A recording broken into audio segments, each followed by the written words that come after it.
Salut tout le monde, c'est Cid Noir. On se retrouve aujourd'hui pour une vidéo sur les bourdons, les bombus donc.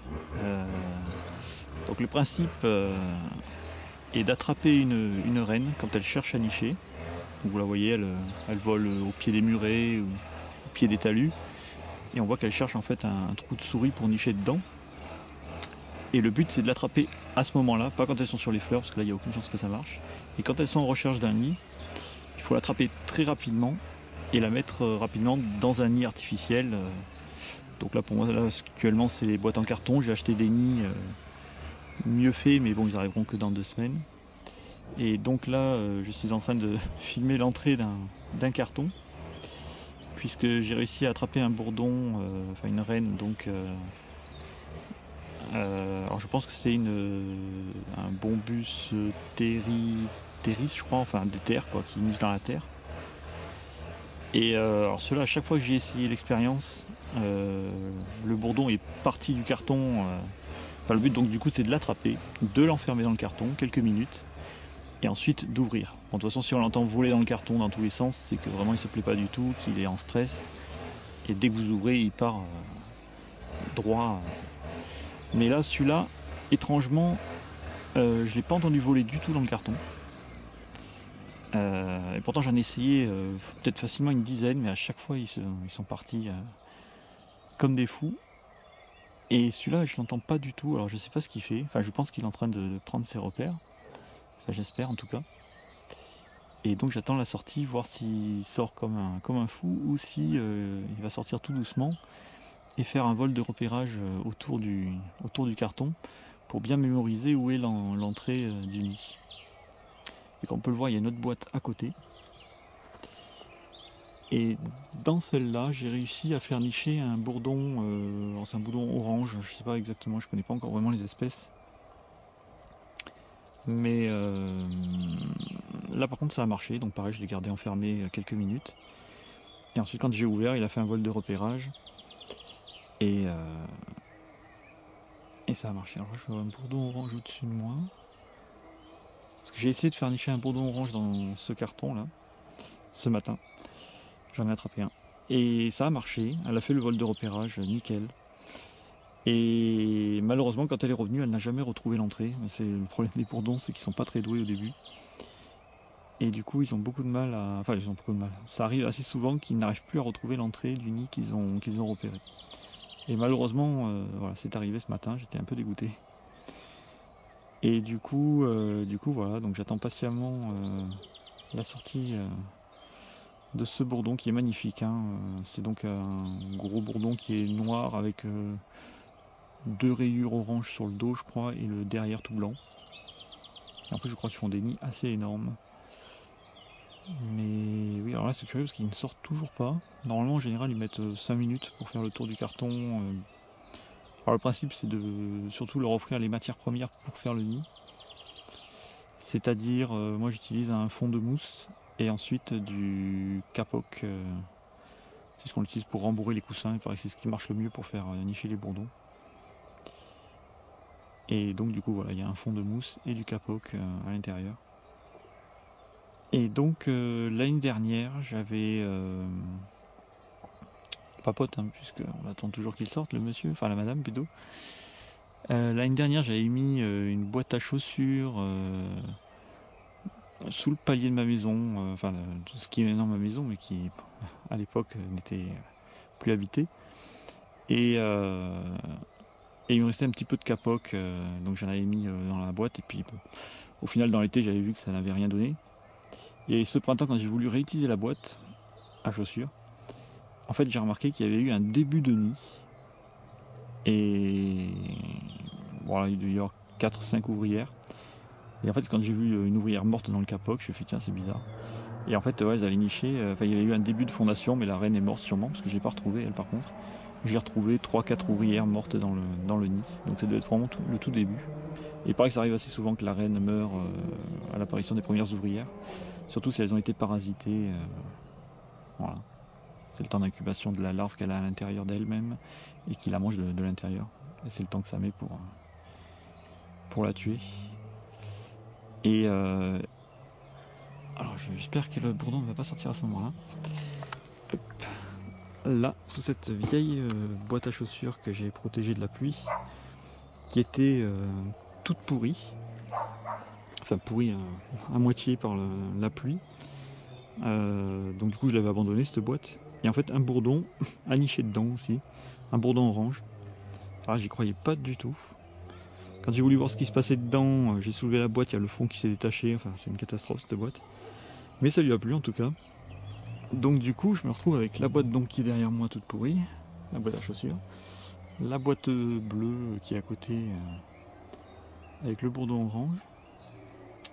Et donc là, ce carton marron où le bourdon ne sort toujours pas. Et alors c'est la première fois que un bourdon met autant de temps pour sortir. Alors je pense que je vais faire une coupure, en plus là je commence à trembler du bras, si j'avais su sortir le trépied. Et bon ça a été fait un peu dans la précipitation. Ouais. Bon bah on va couper, j'espère qu'il n'est pas resté coincé dans le bocal en fait. On l'entendrait voler dans le bocal. Donc bon, je vais faire une coupure et puis je vais essayer de filmer au moment où le bourdon sort. Allez, à tout de suite. On peut voir le bourdon orange qui rentre à la maison. Ah, j'ai raté.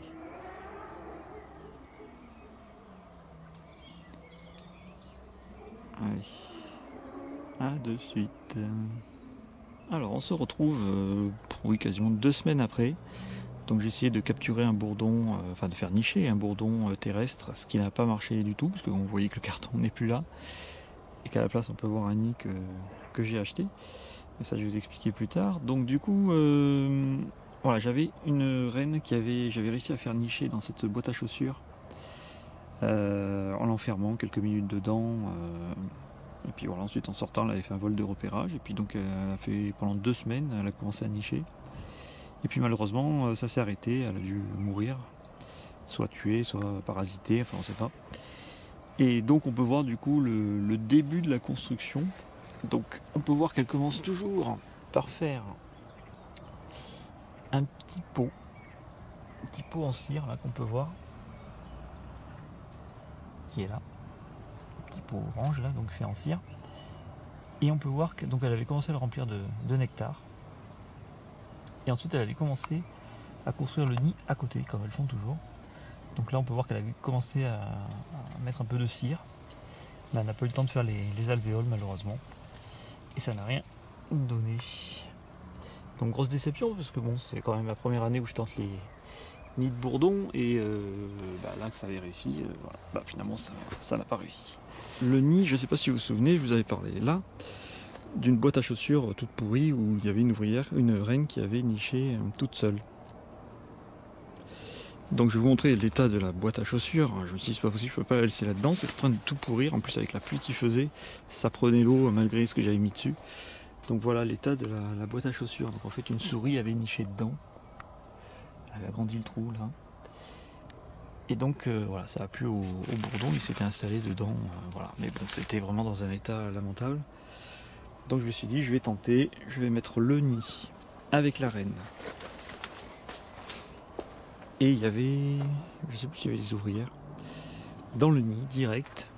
Alors je vais vous montrer comment c'est fait dedans. Donc ça je mets ça pour protéger de la pluie, quand il pleut en fait ça c'est juste à ras du toit et du coup ça prend l'eau. Donc ça s'ouvre comme ça. Hop. Alors, évidemment ça va pas tenir, je vais essayer de le tenir avec le genou. Hop. Donc là en fait les bourdons rentrent par là. Hop. Passe le tuyau qui est là.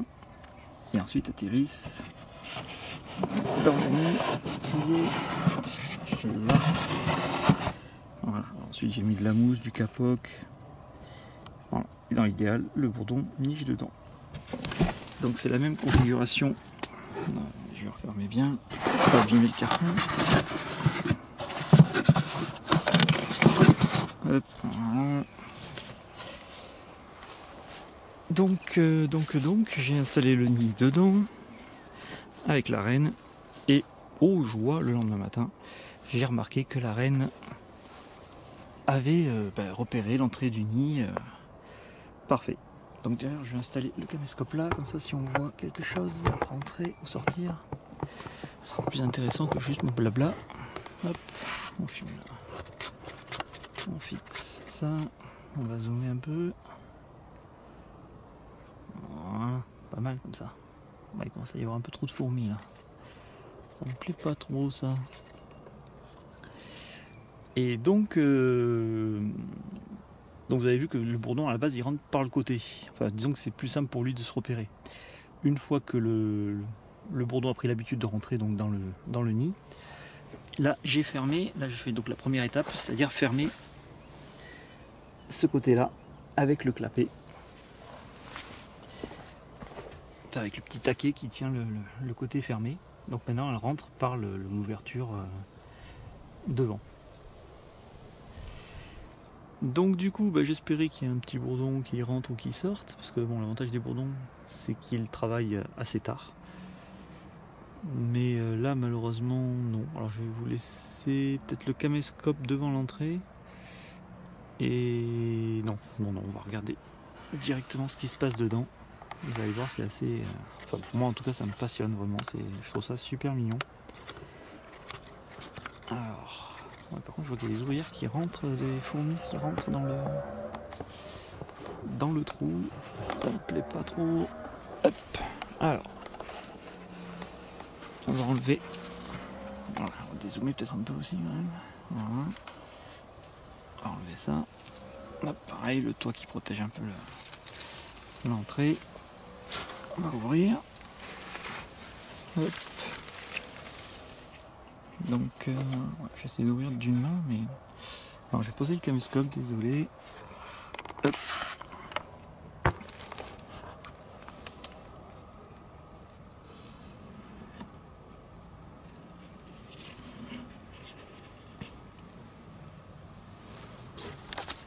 Allez, je me dépêche de filmer, parce qu'après, elles s'impatientent, les petites, elles n'aiment pas trop la lumière.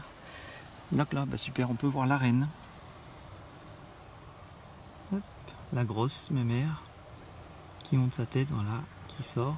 Voilà, elle n'aime pas de la lumière, du coup elle tire sur le tour. On peut voir le nid un peu en dessous, voilà, avec les sortes de miel pops.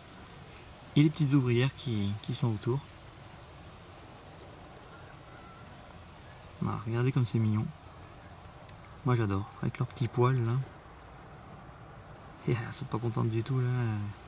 Elles veulent refermer le nid. Alors on va essayer de filmer dedans un peu. Regardez-moi ça. Si c'est pas mignon. Et maintenant j'ai l'impression que la reine ne sort plus puisqu'elle a assez d'ouvrières pour faire les allers-retours. Donc du coup elle laisse les ouvrières s'occuper du nid maintenant, enfin s'occuper de l'extérieur, et elle reste à l'intérieur, et c'est tant mieux, pour moins de risques. Et en quelques minutes elles arrivent à refermer le nid. Elles sont pas contentes là. Hein. Voilà, regardez-moi ça, moi je trouve ça vraiment magnifique. Et la reine qui s'est cachée, on dirait. On ne sait pas trop ce qu'elle fait. Bon, on va refermer parce que là les pauvres elles sont pas contentes. En plus il y a du vent donc. Ouais, mais elles ont fait le nid moitié capote, moitié mousse. Et donc elles marchent jusque là, jusqu'à l'ouverture là. Allez, on va refermer quand même. C'est dommage, j'ai pas pu filmer un bourdon qui rentre, mais bon, j'aurai peut-être l'occasion de le faire pour une autre vidéo, ça c'est pas bien grave. Allez, on va laisser tranquille, je repose le caméscope.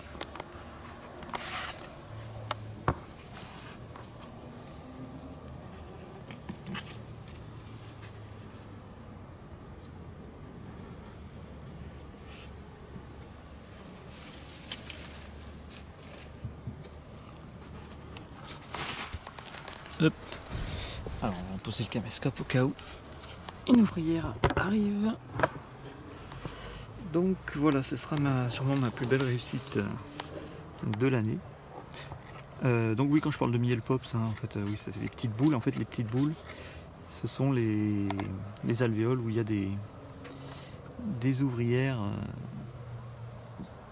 qui vont bientôt naître, quoi. C'est un peu comme les guêpes, quand il y a des alvéoles operculées, c'est pareil.